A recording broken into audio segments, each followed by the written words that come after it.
Bonjour à toi Globetrotter et bienvenue ici à la case des Globetrotters, Paris 14e. Je suis vraiment très ravi de recevoir ce soir Rémi Camus. Comment vas-tu bien? Bonsoir, merci, c'est gentil. Ça va?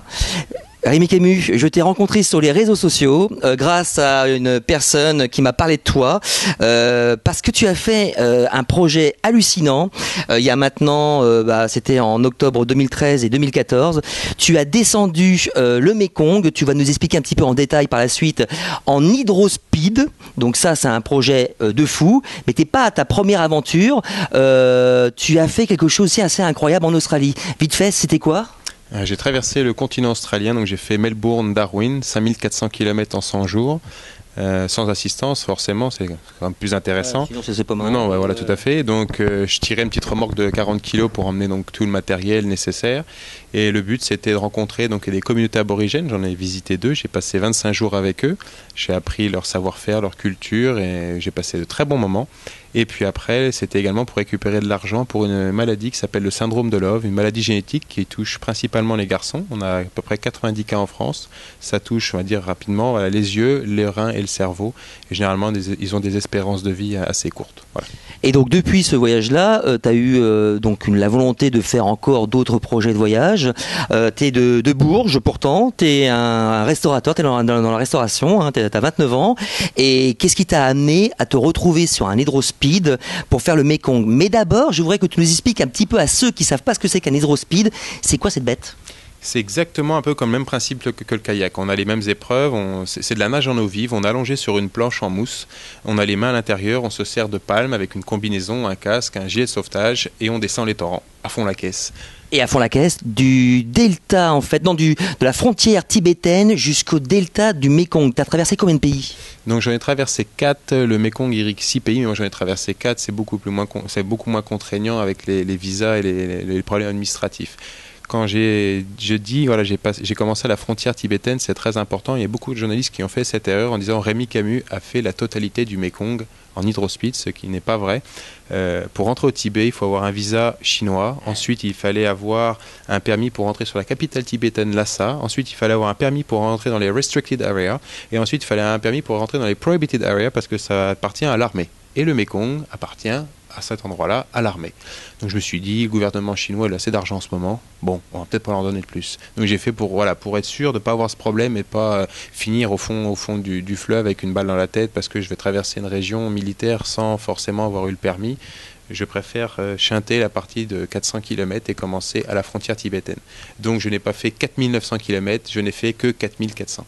Mais pourquoi ce projet en lui-même? Qu'est-ce qui t'a attiré à faire cette descente? Et surtout en hydrospeed, tu avais déjà pratiqué ce sport ou ça t'est venu d'un coup? Alors on va revenir vite fait à l'Australie parce qu'en fait tous mes projets ils ont un lien en commun. C'est venu de là-bas en fait. Voilà. L'Australie, en plein désert, je me suis retrouvé confronté au manque d'eau. J'ai dû boire 2 fois mon urine pour pas mourir en plein désert. Les températures c'était 50 degrés la journée, 30 degrés la nuit. Et donc j'ai bu mon urine. Et c'est peut-être pour survivre ou par plaisir? Non. Ça ressemblait un peu à la bière parce que c'est la même couleur. Il y avait de la mousse aussi. Il y avait de la mousse aussi, mais c'était moins intéressant. Et je voulais pas mourir en plein désert, donc j'ai dû boire mon urine. Okay. Et c'était l'élément déclencheur qui a fait, moi ça m'a affecté pendant 100 jours de course et il y en a c'est sûrement toute leur vie qu'ils ont cette problématique d'un accès à l'eau potable. Donc j'ai décidé de faire quelque chose pour l'accès à l'eau potable. C'est l'association que j'ai créée par la suite. Et donc du coup, moi le Mekong je connaissais un petit peu, j'avais déjà fait l'Asie il y a à peu près 4 ans, j'avais vraiment apprécié, je me suis dit pourquoi pas faire quelque chose avec le Mekong. Et en regardant vraiment, en se documentant sur le Mekong, on s'aperçoit que c'est un fleuve qui est très très important. C'est le 2e écosystème après l'Amazone. Donc je parle en biodiversité, c'est l'un des fleuves les plus importants. Ce que je veux dire par là, c'est que tu es complètement dans la flotte avec ton hydrospin. S'il y a vraiment beaucoup d'animaux et de poissons dedans, est-ce que tu as eu affaire à des choses un peu hallucinantes ou pas? Des gros poissons-chats comme on a l'impression? Il y en a des gros, on les voit pas forcément. En Chine, il y en a, mais ils sont beaucoup plus petits, ils font 1,50 m à peu près, ils passent à côté. C'est très petit, effectivement. Ouais. Non mais c'est petit comparé à 300 kg, tu vois, c'est pas la même bête quand même. Donc, durant la journée ou la nuit, ou tu t'étais vraiment dans la flotte uniquement dans la journée parce que... Non, je naviguais aussi la nuit, je crois qu'on a établi un record de nage en eau vive, j'ai nagé pendant 28 heures et 40 minutes sans m'arrêter parce que j'avais un ami américain qui était à ce moment-là sur Phnom Penh, la capitale capitale cambodgienne, et il me dit Rémi, j'ai vraiment peur pour ta sécurité parce que là il y a des gros tankers, il y a des gros bateaux qui circulent, qui transportent du sable, et ils vont peut-être pas te voir. Donc... Alors attends, mais ce qu'il faut savoir, c'est que quand tu commences à partir de Lhasa, au début, s'il y a une petite source où ça reste quand même, ça commence quand même à être un fleuve important. Là, je parle pas au niveau du delta du Mekong parce que alors là, c'est immense effectivement, mais au tout début, c'est une source presque, non? Vu que j'ai pas commencé au début, vu que j'ai commencé qu'à la frontière tibétaine, moi le fleuve faisait à peu près entre 15 et 20 mètres de large. Quand même. Donc donc c'est pas un fleuve, c'est une rivière qui s'appelle Lansang River.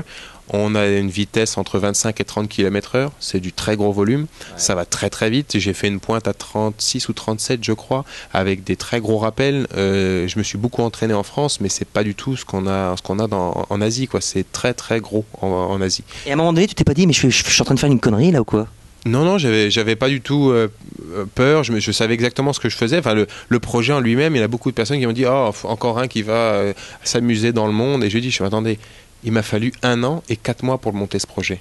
C'est un entraînement physique de chien. Je faisais 1 heure de course à pied le matin, je faisais entre 5 et 10 km de natation et je faisais 1 heure de fitness. Et l'après-midi, après avoir pris mon repas de midi, tout l'après-midi, c'était Internet avec envoyer des mails, contacter les ambassades, trouver les autorisations, les permis. C'était 1 an et 4 mois sans arrêt. Alors, il y a le physique, mais aussi il y a l'administratif, comme tu le dis, mais il y a également pour pouvoir bouffer, pour pouvoir te restaurer. Tu dormais sur le bas-côté, tu t'étais hébergé chez les gens. Est-ce que tu avais préparé tout ça? Alors, l'hydrospeed, ce qu'on fait habituellement en sport, on n'emmène pas tout l'attirail. Moi, j'avais un sac à dos qui faisait 5-6 kilos. J'avais un flotteur qui était spécialement conçu avec des caissons en Kevlar carbone pour emmener tout mon matériel. Parce que comme l'Australie, il n'y a pas d'assistance. Tout seul. Donc, j'aurais tout emmené avec moi, mon hamac, mon sac de couchage. Donc, la plupart du temps, je dormais chez l'habitant parce que mon but c'est pas le fait de faire une expédition, là on fait quelque chose de sportif et puis c'est tout. Moi il y avait un but derrière, c'était l'accès à l'eau potable. Je voulais comprendre comment vivent les populations en Asie, de la Chine jusqu'au Vietnam, et donc mon but c'était de rencontrer et de vivre avec les gens au maximum. Donc j'imagine la situation. T'es en hydrospeed, t'es dans le Mekong, tu t'arrêtes sur le côté, il y a des locaux qui sont en train de te voir et excuse-moi, c'est possible de dormir chez toi? C'était un peu comme ça que ça se passait? C'est exactement comme ça. Et on te prenait pour un fou ou pas? Mais c'est pour ça que je l'ai fait en hydrospeed. D'accord. Vu que c'est la première fois quelqu'un dans le monde, c'est une première dans le monde, une personne qui descend le Mekong en hydrospeed. C'est la première fois. Donc il y a tout un village qui venait te voir. Tout le monde, peut-être moins en Chine parce que la population est moins importante, mais au Vietnam, des fois je me retrouve avec 200-300 personnes autour de moi. Ils sont tous là en train de toucher la poche et m'arrêter. Je suis pas un singe quand même. Mais pour eux, c'est quelque chose de très particulier. Il vient de l'eau et il vient avec un truc, mais qu'est-ce que c'est que ça? En Chine, ils ont une certaine forme de réactivité. Enfin, ils t'ont. Oui, mais au Vietnam, c'était encore différent. Et au Laos? Ah, c'était très différent. C'est-à-dire, explique. J'ai eu quelques problèmes au Laos. Je me suis fait arrêter à Vientiane le 4 janvier pour tracasserie administrative. Ils m'ont tout saisi, tout mon équipement, et ils m'ont rendu mes affaires au bout d'1 mois et 3 jours. Donc les problèmes qu'on peut avoir, c'est des problèmes d'administration, mais pas forcément de se faire braquer ou de se faire attaquer par des villageois. Plus ou moins, tu fais la moue, ça veut dire que ça peut être un petit peu... Ça peut arriver. Par exemple, on passe le triangle d'or, donc une région qui se trouve entre la Thaïlande, le Laos et puis la Birmanie. C'est un endroit où il y a eu beaucoup de trafic de drogue. Qui est connu pour ça. Voilà. Moi, quand j'ai passé cette portion-là, je me suis dit non, ça n'existe pas, c'est tellement touristique, c'est pas vrai. Et 2 heures après mon lever, le matin, je me suis levé, j'ai commencé à naviguer, j'ai fait 2 heures de nage, et il y a une pirogue qui arrive à côté de moi. Bon, je tourne la tête, et dans cette pirogue, il y avait 4 mecs. Il y en avait un qui portait une paire de jumelles en bandoulière, et l'autre en face, il avait un AK-47 entre les jambes. Et je fais « Salut les gars, ça va ?» T'étais tout seul, hein? Tout seul, ouais. Je fais « Vous pêchez ?» Enfin, pour des pêcheurs avec un AK-47, les poissons, ça doit mordre. Hein. Ils le font des fois la grenade, donc... Mais bon, voilà. Donc, on a commencé à discuter, et il me dit « Tu fais quoi ?» Je descends le Mekong, du Tibet jusqu'au Vietnam. D'accord. Et fait, nous, quand on t'a vu, on pensait que t'étais un espion. Et là, je me suis dit, bon, bah là, je crois que je suis dans la merde. On garde le sourire. Voilà. Ils ont commencé à discuter entre eux pendant 2-3 minutes. Moi, ça m'a paru une éternité. Et après, il me regarde, il fait, c'est bon, tu peux partir. Et je me suis dit, sur quoi je suis tombé? Est-ce que c'était trafiquant? Est-ce que c'était la police locale qui surveillait? Je ne savais pas du tout. Et ce genre de cas de figure, ça t'est arrivé souvent ou ça reste quand même anecdotique? Alors, le truc, c'est que le Mekong, à cet endroit-là, est frontalier sur plus de 1000 km entre la Thaïlande et le Laos. Et donc, ça leur pose un gros problème. Si on a un voyageur lambda et qu'on voyage par les routes, en vélo ou en moto, ils n'en ont rien à faire. C'est quelque chose de tout à fait banal. Mais quand ils m'arrêtaient, et là c'est un peu on dirait un peu une métaphore, quand j'étais dans l'eau, les gens ils m'arrêtaient, la police locale, et puis ils étaient là. qu'est-ce que tu fais? Tu veux aller à gauche ou tu veux aller à droite? Donc tu veux sortir au Laos, tu veux aller en Thaïlande? Je fais non, non, moi je vais tout droit. Et eux, ça leur posait un problème parce qu'ils ne comprenaient pas mes intentions. Ils font non, non, mais tu peux pas rester là, c'est la frontière, tu dois sortir. Et je leur dis non, non, moi mon but c'est de descendre le Mékong, c'est pas de ma faute, c'est le Mékong, c'est la frontière entre deux pays. Et on voit tout de suite qu'il y a cette problématique entre deux pays, le Laos, un pays pauvre, la Thaïlande, un pays riche, et puis des relations qui sont quand même très difficiles entre ces pays.